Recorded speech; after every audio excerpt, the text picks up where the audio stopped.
This is your tech news briefing for Tuesday, February 28th. I'm Zoe Thomas for the Wall Street Journal. Social media platforms from Facebook and Instagram to Twitter and Snapchat want users to sign up for something new: subscriptions.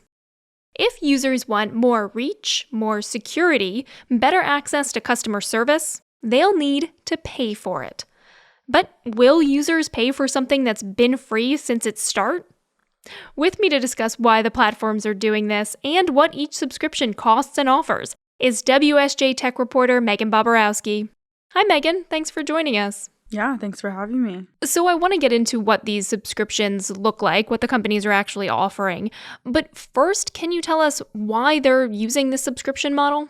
Yeah, so for a long time, social media companies stayed away from subscriptions completely and, said our apps are free and we will have ads in them. And the way that we're going to make money is from you seeing these ads. And so for a long time, that was the business model.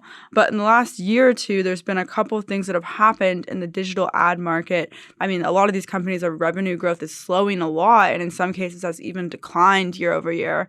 There's inflation, there's fears of a recession, and because of that, brands are pulling back on ad spending. And then there's also Apple in 2021 changed their policy settings, so that made it harder to show people specific ads that might appeal to them and that they might actually click on and, buy something from, which is, what they want you to do. Right. So targeted advertising not paying out as much as it maybe once did for some of these social media platforms. Let's talk about what some of the subscriptions offer. Twitter was kind of the first mover in this space. What does its Twitter Blue subscription offer? So Twitter actually originally launched their subscription, Twitter Blue, in 2021.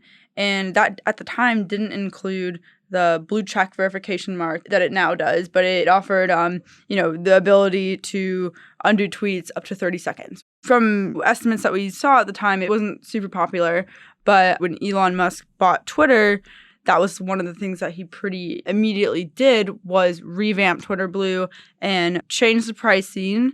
And so it's $8 on the web and $11 on an iOS device. Why is it different if you buy it on the web compared to buying it on the app? Sure. Historically, if you buy something in an app on an iOS device, on basically Apple's iOS operating system, they take a cut of that.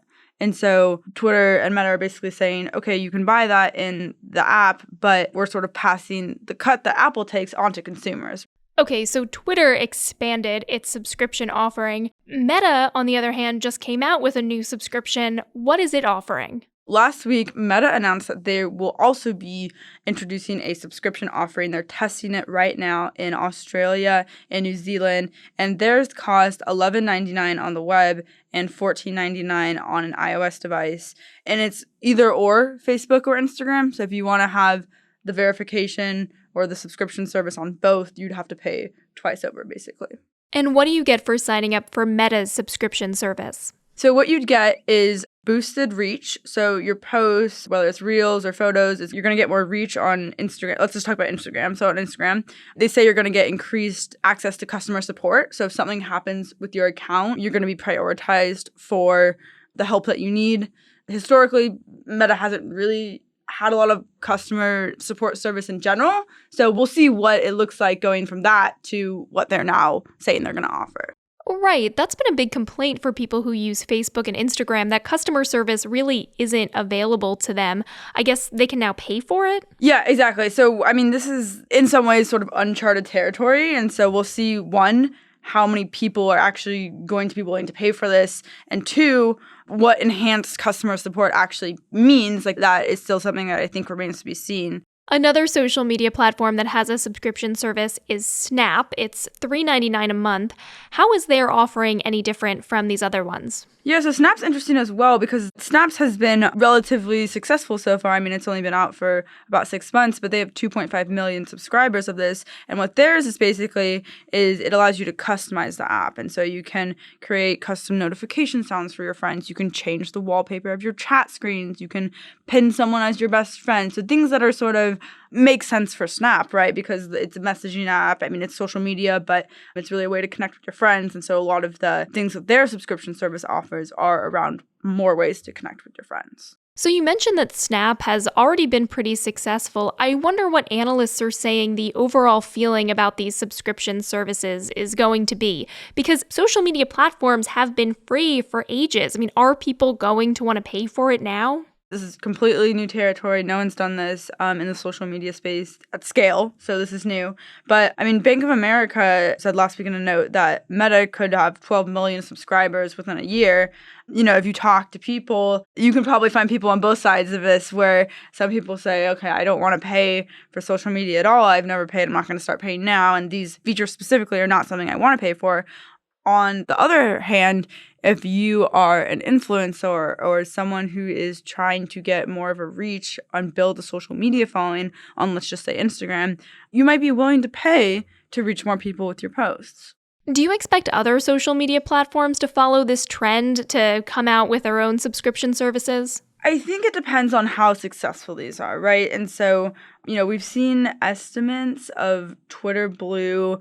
Outside experts have sort of estimated it's about 300,000 users are paying for this.